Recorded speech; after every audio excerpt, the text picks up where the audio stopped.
Thank you for joining us for this episode of CNTV. I'm Brad Clonch. And I'm Quinn Tran. We pick up where we left off on the Thunderbird Trail. It's a project that traces the route of the 45th Infantry Division during World War II. The trail weaves through Italy to liberate people and towns along the way. Our story now turns to two Chickasaw brothers. The Freeney twins served together in the 45th Infantry. Only one came home from World War II.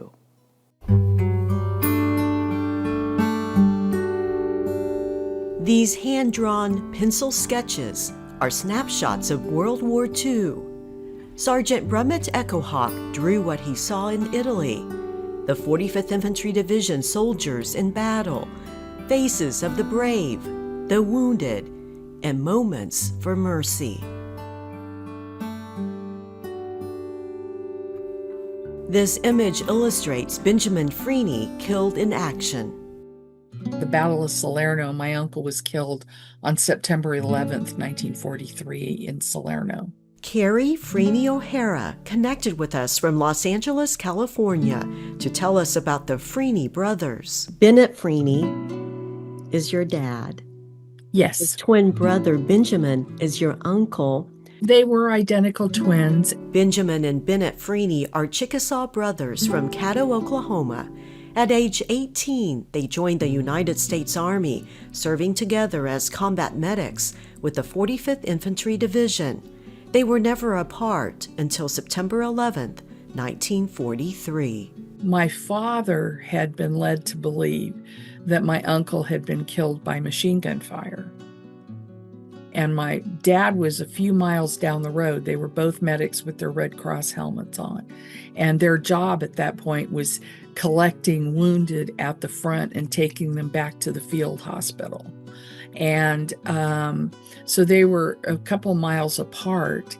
And when actually what had happened is some German SS officers came by in a vehicle they call a half track, which is half truck and half tank. And one of the SS officers leaned out of the half track and shot him point blank in the helmet a couple of times, which is what you see in the sketch. And I remember when I saw it, I cried. And also I was thankful. I thanked Jesus that my father had never seen that picture, because I'm not sure he would have been able to handle that. I mean, it was bad enough when he thought he had been caught by machine gun fire or, just kind of a crossfire situation or something. But to know that he was a medic with his Red Cross helmet on, he was sitting against a building holding another wounded soldier in his arms and giving aid to him when that happened. And to know that he had been murdered point blank in the helmet, the Red Cross helmet, I can only imagine that would have horrified my father. Your dad continued on. Mm-hmm. Your dad was part of the 45th Infantry that ended up liberating Dachau. Yes. Where men, women, and children were in prison. So he was able to help free them from that concentration camp. As a medic, he saw a lot of the suffering that happened there.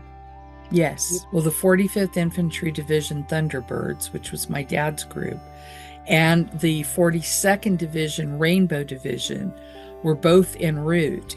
And what they decided was, it was a big camp, is that the 45th would go in through the rear SS compound, and the 42nd Division Rainbow would go in through the main gate at the front.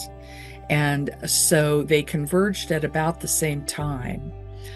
But when my dad's group made it to the SS compound area, they saw railroad cars there. And somebody opened one of the railroad car doors, and it was filled with dead bodies. SS had gotten word that help was coming for the prisoners, and they decided to kill as many of them as they could to keep them from being rescued. And so they found one man alive out of 1,400 dead bodies that they found on those train cars. And it absolutely enraged those boys. They were They did not know what to do with themselves when they saw that. They saw the evil, and they were in charge then of taking over what served as a hospital or a little, kind of clinic area. And they found people who had been starved to death, essentially. They would be in that clinic area with all the people they were trying to help.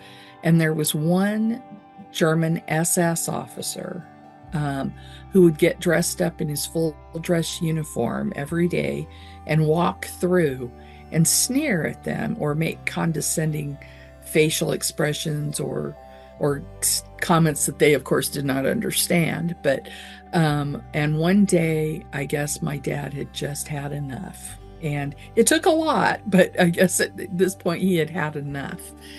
And he went over to the guy and he took out his knife and he cut all of the officer's insignias off of his uniform. The death's head, the Edelweiss unit indicator, all of his medals and everything. And then he was wearing the Iron Cross, which hung from a ribbon around the neck.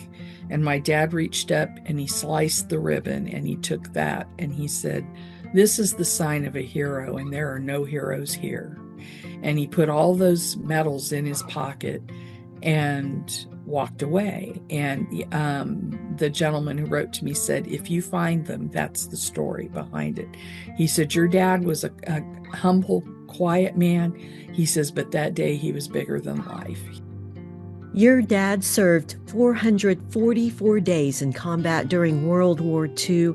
He was 23 years old when he came home. Your dad ended up having a full life, a fulfilling life. After the war, he continued to serve not as a soldier, but as a teacher. He became an agriculture teacher when he came home. He taught in Nevada, California, and after 20 years teaching in Yuma, Arizona, on a tribal reservation, he retired, and he's remembered there fondly.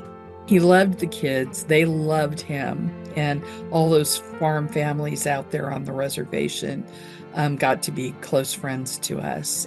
Those who served in the 45th Infantry, known as the Thunderbirds, came from so many Oklahoma communities. The Chickasaw Nation, now along with the Oklahoma National Guard Foundation, they are working together on what's called the Thunderbird Trail, and that trail traces the position of the 45th Infantry Division as they were making their way through Italy during World War II, all of the battles along the way, the liberation of the towns. What do you think about knowing that these plaques have been installed along this Thunderbird Trail, and that more monuments and other memorials are being planned to remember the 45th Infantry, the Thunderbirds? Almost all of them are gone now. My dad and his generation, the greatest generation, and they absolutely were. But we've lost almost all of them now.